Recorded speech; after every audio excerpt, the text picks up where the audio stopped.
Namaskar friends, this is NJ, your host on this channel. So guys, in this video we will try to understand the art of prediction or how results manifest in our life. Obviously, looking at it, studying it in tandem with the astrological chart, astrological assessment. So we will be decoding it on three planes, on three levels. The very first is going to be the contribution of the dasha. Like there are so many dashas available which many astrologers use. Some astrologers use the Yogini dasha, Gemini dasha, Ashtotri dasha. In this we will be focusing on the most commonly used Vimshotri dasha. Second is going to be the importance and the contribution of the transit. Now this is one such topic which is equally important because so many self-proclaimed expert of astrology always say that all these transit videos are useless because they are so generalized, they're not gonna be having any impact. So we will try to look at the importance contribution which comes from the transit, and the last is going to be our all-time favorite, which is the Navamsha chart, the Navamsa placement of the planets. What kind of information can be extracted from it when it comes down to looking at a chart and predicting things. So guys, to begin with, now dasha. When we talk about dasha, it becomes the most important. If you will bring two candidates in front of me and you will say that they both are competing for certain thing, this person has got a very strong chart, but the person B does not have that strong chart, but his running time is very strong. So the person who is going to be running a favorable, a potent dasha, supporting dasha, that person is going to have a upper edge. So that means everything comes down to who is currently running the strong time. Second thing, like whenever you are looking at the dasha, guys, look at it in this way, that the kind of karma which is ripe enough to be getting manifested in your life. Like the way we say that, okay, there is one sanchit karma, then there is a kind of a prarabdha. From that big pool of our karma out there in the cosmos, in the Akashic record, there is a portion of that which the God has given to us, that okay, you can utilize this in this lifetime.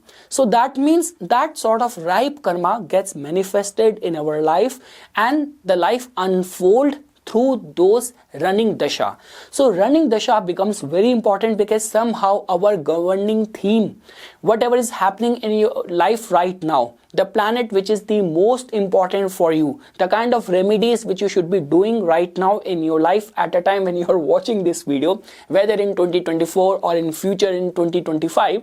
So you shall be only focusing and targeting the planet whose dasha or time period is currently operating over you. Now guys, dasha planet becomes very important, like the way many astrologers also give emphasis that at a time when you are studying the chart. So look at it in this way, that no matter where the planets are placed in your chart, all what you have to do is that the dasha planet whose dasha you are currently running, just make it the first house and then study. You will get very beautiful results. You can fairly get to know in my this dasha what kind of result I can expect. If I will make my dasha lord as the ascendant, 9th house is very strong, I might get some higher learning, I might do a lot of pilgrimages, I might be well supported by the luck during this time. If you have very strong like 5th house, this could be some artistic creative rewards. If the 10th house is very strong, coming out to be very strong, this could be the time of the career success. Suddenly your career in that dasha will pick up. After that guys, nothing could be better than that. If you are in the dasha of a planet, that planet, and you are running a age where the planets are also getting mature.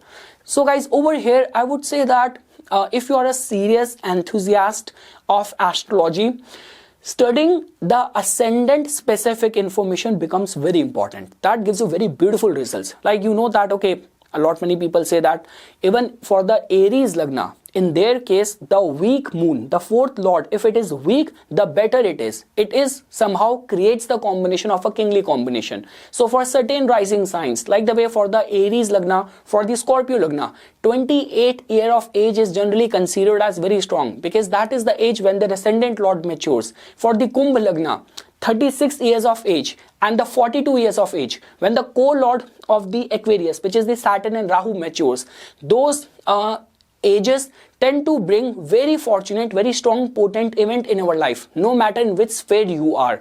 So all what I'm saying is that dasha is the very first thing which you have to give attention, because no matter how many kingly combinations you have in your chart, if at the prime of your life you are running the dasha of a planet which is weak, then you might not be able to do much. So dasha somehow plays a very pivotal role in setting up a theme, manifesting events in our life. Now comes the second part of our today's discussion, which is about the transit. Now guys, transit is very important because transit somehow governs our external environment.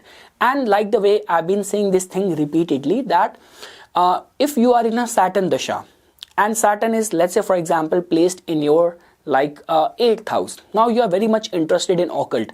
So the way Saturn is going to be making shift in the transit, its relative placement and changes in the transit is not only going to be impacting your, changing your external environment, but also the planet which is activated in the dasha, which is also happen to be Saturn, it will also start tweaking and molding its results as well. So because of which the transit of the planets, especially the slow moving planets, becomes very important, because it lays foundation to something in the form of our external environment. Now how strongly you will be working in that direction, so it all comes down to whether like your activated dasha are supporting you, pushing you in that direction or not. So let's say for example, if you are let's take a case of Aquarius Lagna. Being Aquarius Lagna, if your ascendant lord Saturn is exalted in the 9th house, and during this time only, like I would say this thing that the transiting Saturn is also right over there in your 1st house. So there's a high possibility if you're also in the Saturn dasha, in the transit, in the activated dasha with the Saturn's placement, if during this time you're trying for any overseas opportunity, you're trying for getting into some very elite Ivy League kind of college for the higher studies, you want to write any judiciary exam, so luck will support you, because not only from the planet's natal placement, it's activated dasha, but even in the transit there is a double promise which is coming in. So because of which transit becomes very important. And guys, like the way I was giving you this point, so let's take up a case. Let's stick to the same example. Being a Aquarius Lagna, your ascendant lord is exalted in the 9th house. You are running the Saturn dasha. So that means Saturn is somehow generating results from your like 9th house. So that means when Saturn was there in the Capricorn, it was there in the 12th house.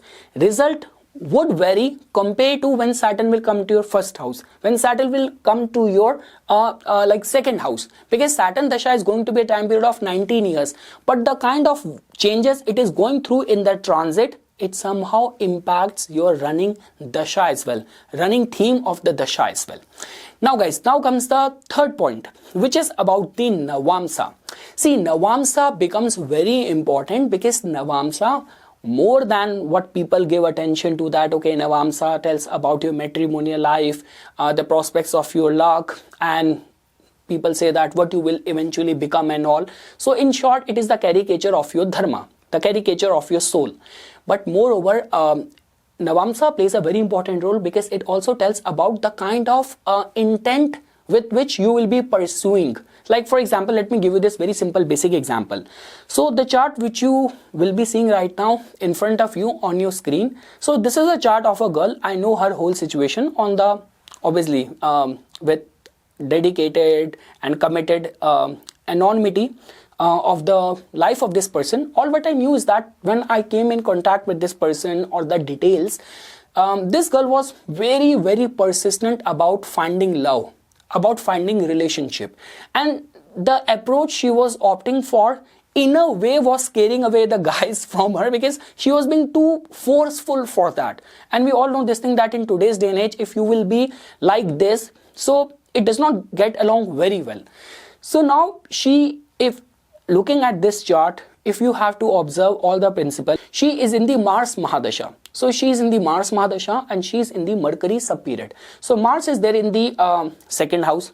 Mars is conjunct with the Venus. So all that passion brewing up in the personality is very obvious. Second thing is that because Moon is also in the zodiac sign being ruled by the like planet Mars as well. So as you can see that moon, like Mars is also the dispositor of the moon sign as well. So her mind, her whole attention and focus is about finding love. And because Mars is kind of, you know, it's like her moon sign is little bit it's in a Aries sign, which is a sign of impulse and all. So she's being little bit aggressively, little bit pursuing it with a degree and sense of aggression attached to it, like too proactive. Second thing is that she's in the Mercury sub period as well. Now as you can see that Mercury is also placed in the 12th house. So all of that, when we say that 12th house is also connected with the bed pleasure and all, and Mercury being in the 12th house, a lot many times you have lot many things to say, but you're not being able to express yourself at the right time. Now comes the role of the transit. So as you can see that she is also right now going through the Jupiter return as well, and we know this thing that Jupiter return being in the 12th house, it is not granting her that kind of pleasure the way this person wants to achieve. Jupiter wants us to follow the righteous path. Had it been the transit of the Rahu over the 12th house, transit of Rahu over the Venus, this could be the time when people get into too many extramarital relationship and people get into live-in relationship and all. But when we talk about having a Jupiter return in your 12th house, having Saturn transiting from your 9th house, it will demand lot of discipline, lot of ethics and integrity will also come into the picture. Now when I was talking about the 3 points, we had our discussion on the Dasha, we had our discussion on the transit. Now let's look at the Navamsa, because Navamsa tells about the intent. Now in the Mars Mahadasha, why she is having all this issue? So we have to see that in which zodiac sign Mars is placed in the Navamsa, in which Navamsa Mars is placed. So Mars in the Navamsa is placed in the Scorpio. Now we saw that, okay, which Navamsa Mars is placed in the D9 chart. Now all what you have to do is that take that zodiac sign and see where it is falling in the ascendant. It is falling in the 6th house. So that is the only reason that she is also inviting in this dasha more of the struggle, more of the hardship, more of the conflict. So rather than manifesting love, she is repelling people away from her. Now this could be aggression, this could be wrong approach, wrong attitude, but whatever it is. So this is how, guys, you have to blend 3 things. Manifestation of events in our life astrologically is an amalgamation of 3 things. It's the dasha, which will create those karma. It will take your attention. It will create those energy priorities in your life. Transit create that harmonious environment in front of you, and what kind of intent with which you will be pursued, that a lot will be dependent on the Navamsa, which we get to know from there.